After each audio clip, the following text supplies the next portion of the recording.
So hey guys, welcome to this amazing session on class 8 science. I am Komal, your today's science tutor, and our topic is that it's too tiny but has a huge impact on our life. Can you guess it? Yes, it's microorganisms, friend and foe. So first of all, what is microorganisms? Micro means एकदम छोटे और organisms means जीव जंतु, है ना। अब इतने छोटे छोटे जीव जंतु उन्हें हम क्या कहेंगे? माइक्रो। लेकिन हम साइंस की लैंग्वेज में ऐसा तो नहीं लिख सकते कि छोटे जीव जंतु। No, that's not right. So what is microorganisms?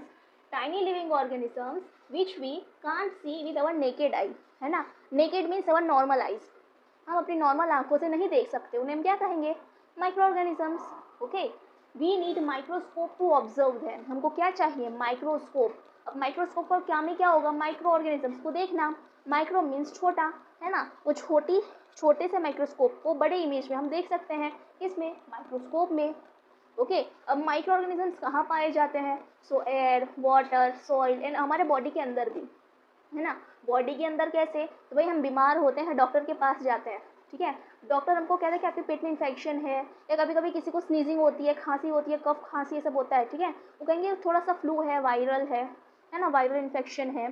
सो ये किससे होता है? माइक्रो ऑर्गेनिज्म से, है ना। तो एक हिसाब से माइक्रो ऑर्गेनिजम्स हमारे फ्रेंड है भी और नहीं भी. अब है कैसे नहीं है, दुश्मन है, फ्रेंड है, कैसे है, ये हम आगे देखेंगे. पहले हम देखेंगे उनके टाइप्स क्या है ना. So 5 types of microorganisms are there, which are they? Bacteria, fungi, algae, protozoa and viruses. This 5 are main types of microorganisms, है ना। ये 5 जो है वो मेन टाइप्स हैं किसके? माइक्रो ऑर्गेनिजम्स के, ठीक है। अब माइक्रो ऑर्गेनिजम्स के टाइप्स के बारे में हम आगे और टाइप्स ऑफ माइक्रो ऑर्गेनिजम्स में पहला क्या है? Bacteria. So they are unicellular. अब यूनिसेल्युलर यानी जिसके पास एक ही सेल हो, है ना, और मल्टी सेल्युलर यानी जिसके पास एक से ज़्यादा सेल हो. हम जो ह्यूमंस हैं हम मल्टी सेल्युलर हैं. कैसे? हमारे पास बहुत सारे सेल्स हैं. फॉर वन एग्जाम्पल हमारे न्यूरल्स के cells, neuron cells. Okay, second one is a best example is ovum cell which present in woman only, female only, ठीक है। तो बैक्टीरिया के पास सिर्फ एक ही सेल है, पहली बात तो, है ना, यूनिसेलुलर यानी एक ही सेल. दूसरा, कुछ यूजफुल भी होते हैं और कुछ हार्मफुल भी होते हैं, है ना। अब यूजफुल कैसे? तो यूजफुल में एक एग्जांपल है लैक्टोबैसिलस, जिसका काम क्या है? दूध में से दही निकालना, है ना, दूध को दही बना देता है. कौन? लैक्टोबैसिलस. तो ये यूजफुल हुआ हमारे लिए बैक्टीरिया. अब हार्मफुल कैसे हुआ? तो भाई कुछ बैक्टीरिया हमको डिसीज भी कॉज कर देते हैं, हमको बीमार कर देते हैं, है ना. सो बैक्टीरिया यहाँ पे ओवर हो गया. Second one is fungi. अब जो फंगी है वो मल्टी सेल्युलर है, यानी एक से ज़्यादा उसके पास सेल है ना. पहले आपको यही लिखना है पेपर में भी, बाई चांस अगर ये आया आपको यही लिखना है उसके पास एक सेल है या दो सेल है ना. यूनिसेलुलर एक सेल है, fungi multi cellular, protozoa unicellular, है ना. एक सेल तो यूनिसेलुलर और एक से ज़्यादा सेल तो मल्टी सेल्युलर. तो यहाँ पे जो फंगी है वो मल्टी सेल्युलर है ना. अब यहाँ पे अब ये मिलती कहाँ पर है? जो डेथ बॉडी होती है, या तो जो चीज़ें सड़ जाती है, या तो जहाँ पे मॉइस्ट ज़्यादा होता है, फंगी वहाँ पे पाई जाती है ना. उसका बेस्ट एग्जांपल है राइजोपस, जिसको हम ब्रेड मोल्ड भी कहते हैं, है ना. अब ये ब्रेड पे कैसे होती है? तो फॉर एग्जांपल जस्ट अगर आपको करना है तो कर सकते हैं घर पे. आप एक ब्रेड लो और उसको 3-4 दिन के लिए खुला रख दो कहीं पर भी. 3-4 दिन बाद आप देखोगे उस पर ब्लैक पैचेस हो जाएंगे, है ना. अब वो ब्लैक पैचेस क्या है? यही फंगी है. और वो एक दो नहीं रहेंगी, बहुत सारी रहेंगी, ग्रुप्स में रहेंगी, है ना. इसीलिए हम क्या कहेंगे उससे? Multi cellular. ओके, और राइजोपस मेन एग्जाम्पल है. Okay, now third is protozoa. और प्रोटोजोआ क्या है? तो भाई पहली बात तो यूनिसेल्युलर है, जिसके पास सिर्फ एक ही सेल है ना. दूसरी बात वो कहाँ पे पाए जाते हैं? तो पानी में ही पाए जाएंगे, है ना. पानी में पाए जाएंगे तो ऑब्वियस सी बात है हमको बीमारी भी बहुत सारी करेंगे. यहाँ पे एग्जांपल है अमीबा एंड प्लाज्मोडियम, है ना. अब अमीबा तो सबने देखा होगा. What is the shape of amoeba? Amoeba का कोई शेप ही नहीं होता, है ना. वो इरेगुलर शेप में होता है. कोई भी शेप उसे दे दो वो खुश रहेगा, है ना. उसको कोई भी शेप नहीं होता है. और Plasmodium means which cause our malaria, जिसे हमको मलेरिया होती है. तो मलेरिया किससे होती है? पानी से. पानी में कौन पाया जाएगा? प्रोटोजोआ. अब आल्गी क्या है? जिसे हम नील कहते हैं, है ना. वो पानी की सरफेस होती है, अगर बहुत दिन तक पानी वहाँ पे भरा रहे तो ग्रीन ग्रीन जो हो जाता है उसे हम कहेंगे आल्गी, है ना. अब plant like micro organisms that can do photosynthesis. अब फोटोसिंथेसिस क्या है आपको पता होना चाहिए, है ना, 8 में हो। फोटोसिंथेसिस यानी सन की रेज में जो प्लांट्स अपना फूड बनाते हो उसे हम क्या कहेंगे, photosynthesis. For plants that food के आर मेड बाय सनलाइट, है ना, सनलाइट की प्रेजेंस में जो अपना खाना बनाते हैं कौन, प्लांट्स, उसे हम कहेंगे फोटोसिंथेसिस। और मेनली फोटोसिंथेसिस के रिस्पॉन्सिबल कौन सा कलर होता है in plant, which is green, है ना, जिसे हम क्लोरोफिल भी कहते हैं। ओके, तो जो आल्गी है वो मेनली ग्रीन कलर की होती है, जिसकी वजह से वो फोटोसिंथेसिस भी करती है। और फोटोसिंथेसिस करेगी तो वो जिंदा तो रहेगी ना, मरेगी थोड़ी ना, है ना। अब सूरज तो हमेशा होता है ना, दिन में मतलब रात को नहीं, लेकिन दिन में तो होता है ना, तो तब तक वो अपना सब खाना बना के स्टोर कर लेती है रात के लिए। कौन, तो आल्गी। ओके, तो जो आल्गी है वो कहाँ पे पाई जाएंगी, जहाँ पे वाटर बॉडीज़ होंगी, जहाँ पे तालाब होगा, नदी होगी, वहाँ पे हम आल्गी पाए जाएंगे ग्रीन कलर के, जिसे हम नील कहते हैं, है ना। अब इसके एग्जाम्पल क्या हैं, तो कालमिडोमोनास एंड स्पाइरोगाइरा। अब ये कालमिडोमोनास एंड जो स्पाइरोगाइरा है, हमने यूजुअली नील कैसे देखी है, आल्गी कैसे देखी है, ये सरफेस है, छोटी छोटी छोटी छोटी, ऐसे हमने मोस्ट ऑफली आल्गी देखी है ना। आल्गी हमने मोस्ट ऑफली ऐसे ही देखी है, लेकिन ज़रूरी नहीं है कि नील या आल्गी जो है वो ये डॉट फॉर्म में ही हो, वो कभी कभी ऐसे प्लांट फॉर्म में भी होती हैं। यहाँ उसके लीव्स ये सब प्लांट फॉर्म में भी आल्गी होती हैं। कहाँ पे, तो भाई बहुत बहुत बड़े बड़े तालाब में नीचे तक आल्गी होती है, और नीचे तक उनके जो जड़ हैं वो जग गए होते हैं, उसे हम आल्गी कहते हैं, है ना। तो वही उसी के दो बेस्ट एग्जाम्पल है कालमिडोमोनास एंड स्पाइरोगाइरा। आई बात समझ में। Okay, now fifth one is and last one is our virus. Virus है क्या, तो भाई ये ना थोड़े अलग हैं, मतलब हम इनको जिंदा भी नहीं मानते और मरे हुए भी नहीं मानते। अब जिंदा क्यों नहीं मानते, क्योंकि देखो जैसे वायरस अब मुझे है, अगर मुझे खांसी आएगी, है ना, मैं खांसी खाऊंगी, मेरे बगल में जो है उसको भी हो ही जाएगा, है ना, लेकिन वो फैला कैसे, है ना। तो वही साइंटिस्ट अभी भी उसको मतलब सोच ही रहे हैं कि भाई वायरस ऐसा तो क्या है इसमें कि ना ही ये लिविंग में हम काउंट करते हैं, ना ही नॉन लिविंग में हम काउंट करते हैं, है ना। और ये जो वायरस वो बढ़ता कैसे है, तो जैसे कि बेस्ट एग्जांपल मैं आपको देती हूँ, कोरोना वायरस, है ना, 2019 में आया था। तो उसमें क्या था, कोई भी ह्यूमन को कोरोना वायरस हो जाता था, है ना। पहले थोड़ा होता था, उसको बस थोड़ी सी हल्की सी छींक या तो खांसी आती था, तो थोड़ा सा बुखार आ जाता था, है ना। लेकिन फिर धीमे धीमे बढ़ने लगे, किसी को हार्ट में, मेनली वो लोग लंग्स पे अटैक करते थे, कौन, वायरस, जैसे कोरोना वायरस, है ना। लंग्स पे जब अटैक करेंगे तो उनके जो एक सेल होंगे, है ना, कोई एक सेल होगा वो डिवाइड कर जाएगा दो में, 2 से 4, 4 से 8, ऐसे वो लोग डिवाइड करते जाएंगे। कहाँ, लेकिन बेसिकली ये बॉडी के अंदर ही डिवाइड करेंगे, बाहर वो बढ़ेंगे नहीं, है ना, आउटसाइड में वो नहीं बढ़ेंगे, बॉडी के अंदर। हमको कोरोना वायरस जब फैल रहा था तब किसी को सिम्टम्स पाए गए होंगे, है ना, तो उसके बस पहले कुछ ही सिम्टम्स पाए गए होंगे, भाई इसको थोड़ी सी छींक है या तो थोड़ा सा बुखार है, फिर अचानक से रात को भाई वो मर गया, हमको सुनने में भाई वो मर गए, कैसे मर गए, तो ये जो वायरस है उनकी बॉडी में ज़्यादा फैलने लगे, है ना, बॉडी के अंदर फैलने लगे, इसीलिए वो डेड हो गई, है ना। तो मतलब अब समझ लो कोरोना, तो ये जो वायरस है वो ना लिविंग है ना नॉन लिविंग है, ठीक है। अब उसका बेस्ट एग्जांपल देखो, कॉमन कोल्ड यानी सर्दी खांसी, और कोरोना वायरस जो हमको पता ही है।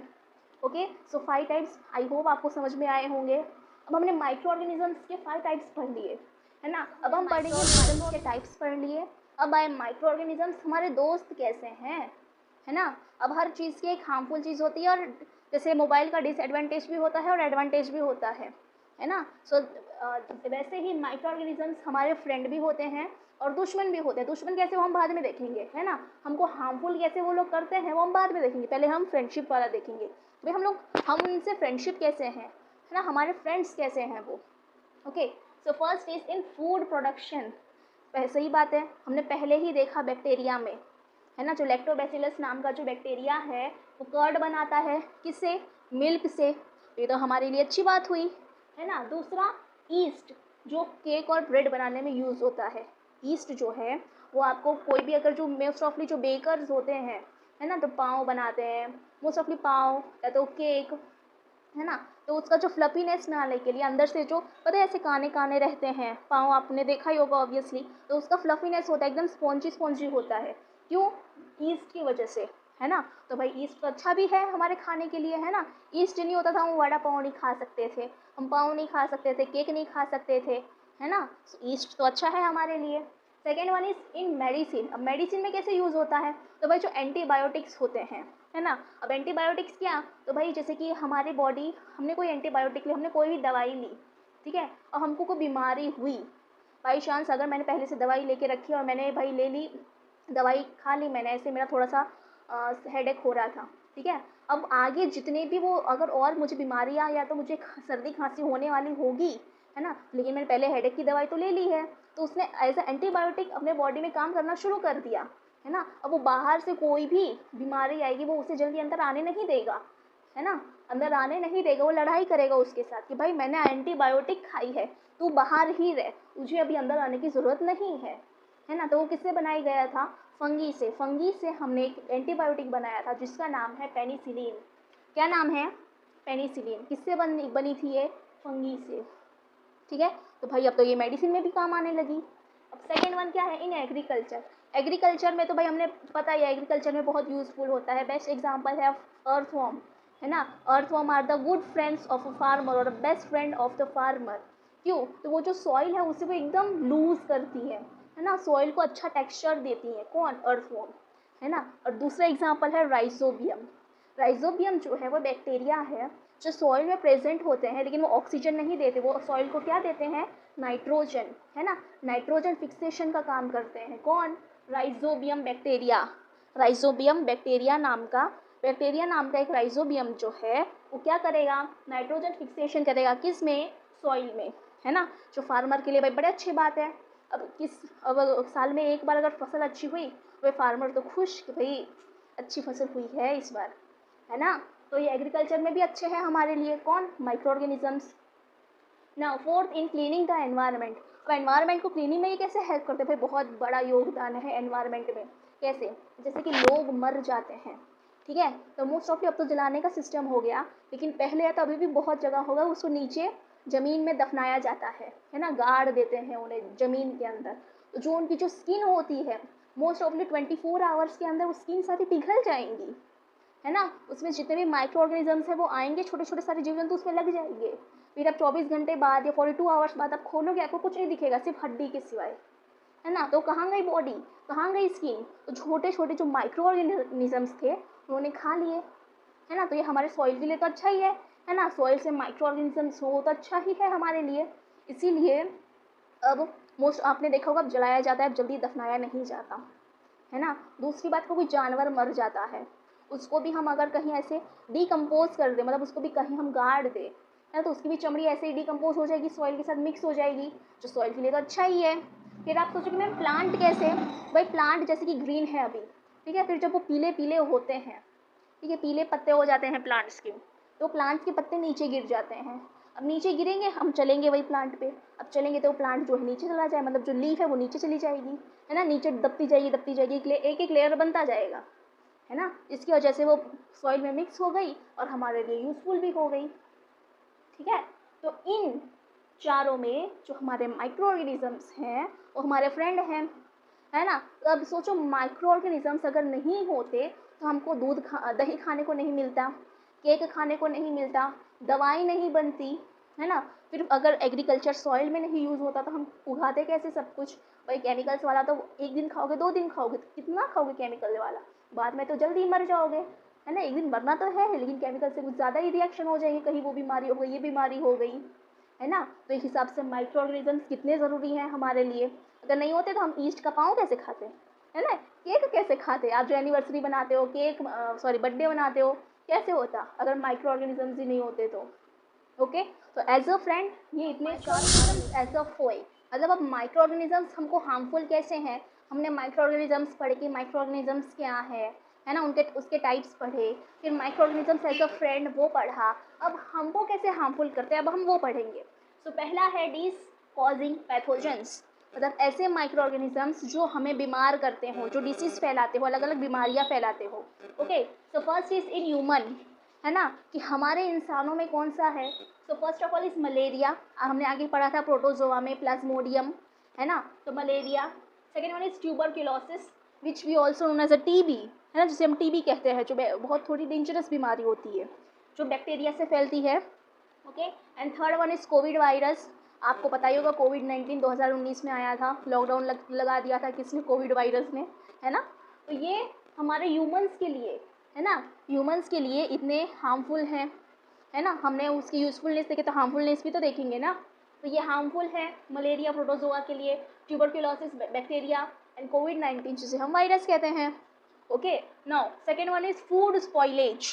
अब जैसे कि खाना हम रात को खाते बच जाता है, फ्रिज में रख देते हैं, है ना। लेकिन अगर हम वही फ्रिज में रखा हुआ खाना, पूरी रात रखा हुआ खाना, अगर हम माइक्रोस्कोप में देखेंगे, हमको इतने छोटे छोटे माइक्रो ऑर्गेनिजम्स उसमें नजर आएंगे कि आपको खाने का मन नहीं करेगा, लेकिन हम तो भी खा लेते हैं, है ना। तो भाई वो एक रात रखा हुआ, सोचो जब फ्रिज में रखा है तब उसमें छोटे छोटे माइक्रो ऑर्गेनिजम्स पाए जाते हैं। तो जब वो बाहर रखेंगे हम फ्रिज के बाहर, है ना, गर्मी हो एकदम, हम भूल गए भाई रखना, सब्जी जो थी मम्मी ने आलू की सब्जी बनाई, हमने भाई खाया पिया, लेकिन हम रखना भूल गए रात को फ्रिज में, बाहर ही छोड़ गए और एकदम गर्मी, है ना।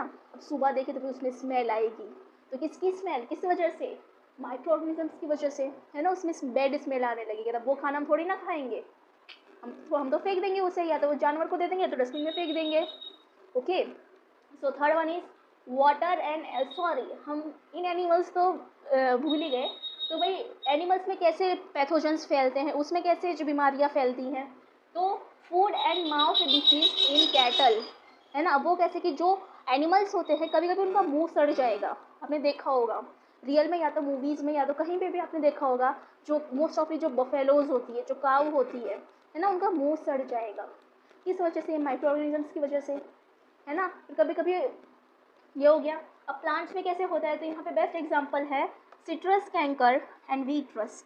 अब पहली बात, सिट्रस, सिट्रस यानी खट्टा, और कैंकर यानी जो भी लग जाते हैं उसमें छोटे छोटे, जिसे हम कहते हैं कि लिविंग ऑर्गेनिजम्स, छोटे छोटे, मतलब जो बीमारी फैलाते हैं। सिट्रस यानी खट्टे, खट्टे फ्रूट को ये खराब कर देते हैं, है ना। जैसे फ्रूट में लगेंगे या तो उसकी लीव्स में लगेंगे, है ना। वो लास्ट में मैं आपको सब बताऊंगी, वो तो वीडियो, ओके, फोटो में आपको दिखाऊंगी लास्ट में कैसे होते हैं, है ना। अब वीट रस्ट यानी जो वीट का जो होता है हार्वेस्ट, सिमिलरली वीट है, तो यहाँ पे छोटे छोटे माइक्रो ऑर्गेनिजम्स लग जाएंगे। अब जब यहाँ पे माइक्रो ऑर्गेनिजम्स लग गए, है ना, तो ये सब खोखला कर देंगे, तो भाई वीट खराब हो जाएगा, गेहूं की फसल बिगड़ जाएगी, फिर फार्मर का तो लॉस ही होगा ना। तो हार्मफुल भी है भाई ऑर्गेनिजम्स हमारे लिए। ठीक है, अब हमने ये पढ़ लिया कि भाई बैड स्मेल आने लगेगी खाने में से। वाटर एंड एयर कंटामिनेशन, उससे कैसे फैलते हैं, तो भाई कॉलेरा जो है वो वाटर से फैलेगा, टाइफॉइड जो है वो भी ऑब्वियसली वाटर और एयर से फैलेगा, है ना। जिसमें क्या होगा, हमको बुखार होगा, फीवर होगा, कुछ खाने का मन नहीं करेगा। तो इस हिसाब से माइक्रो ऑर्गेनिजम्स जो हैं हमारे लिए हेल्पफुल भी है और हार्मफुल भी है ना, हेल्पफुल भी है और हार्मफुल भी है। तो हमने आज क्या क्या पढ़ा था भाई, व्हाट इज़ माइक्रो ऑर्गेनिजम्स, उनके टाइप्स, एज अ फ्रेंड वो कैसे यूज़फुल है, एज अ फोई कैसे हार्मफुल है, ये सब हमने आज पढ़ लिया। इफ़ यू रिमेंबर, हमने ना आल्गी में पढ़ा था दो examples, chlamydomonas and spirogyra. Okay, so first of all जो है वो है स्पाइरोगाइरा, है ना। अब देखो उसमें जो है वो स्लीपरी फॉर्म में है ना, ऐसे गुच्छे में आते हैं। लेकिन जो कार्मिडोमोनास हैं वो देखो ऐसे पूरे पानी में फैले हुए हैं। ठीक है, ये जो स्पाइरोगाइरा है इन्हें हम ऐसे हाथ में ले सकते हैं। ठीक है, हम उसको ऐसे गुच्छे बना सकते हैं। लेकिन जो कार्मिडोमोनास है उन्हें हम हाथ में नहीं ले सकते, वो एकदम पानी में फैले हुए होंगे। ठीक है, ये समझ में आया आपको। सेकेंडली हमने देखा था ब्रेड मोल्ड, है ना, फंगी में, राइजोपस से जिसे होता है। सो देखो पहले में जो पहला वाला जो है उसमें देखो जो ब्रेड है उसमें फंगी लग चुकी है ना। अब फंगी लग चुकी है, देखो पूरा ब्लैक ब्लैक है। हमने पढ़ा था कि वो मल्टी सेलुलर होते हैं, यानी एक से ज़्यादा सेल है ना, बहुत सारे हैं। और जाहिर सी बात है बहुत सारे इसमें आपको सेल्स देखने को मिल जाएंगे, देखिए, है ना। अब इसी को हम माइक्रोस्कोप में देखेंगे तो हमको कुछ इस तरह दिखेंगे, देखो, है ना, जस्ट लाइक अ मस्टर्ड सीड्स, राई के दाने जैसे दिख रहे हैं। ठीक है, तो ये हो गया हमारा ब्रेड मोल्ड। ओके, फिर हमने पढ़ा था सिट्रस कैंकर, है ना, सिट्रस कैंकर भी हमने पढ़ा था। तो देखो उसमें ये जो सिट्रस यानी खट्टा, खट्टा मतलब नींबू का पेड़, लेमन प्लांट, देखो ये जो बैक्टीरिया है वो किस में है, लेमन के ऊपर है। देखो ये ब्लैक ब्लैक पैचेस हो गए हैं, है ना। तो ये है सिट्रस कैंकर, जो माइक्रो ऑर्गेनिजम्स एज अ फोई हमने पढ़ा था, जो हमारे लिए हार्मफुल है प्लांट्स के लिए। ठीक है, फिर हमने पढ़ा था एक वीट रस्ट। देखो वीट रस्ट में क्या है, रस्ट यानी कि कांट लग जाना, मतलब ये कांट जैसा ही दिख रहा है आपको, जैसे कि हम लोखंड में कांट लग जाता है ना, वैसे इसमें भी कांट लगते हैं, just form like a bacteria. ठीक है। आई होप आपको समझ में आया होगा। तो जो आई जो होप भी आपको ये वीडियो समझ में आई होगा, आज मैंने जो टॉपिक लिया वो आपको समझ में अच्छे से आया होगा। So thank you so much and have a nice day.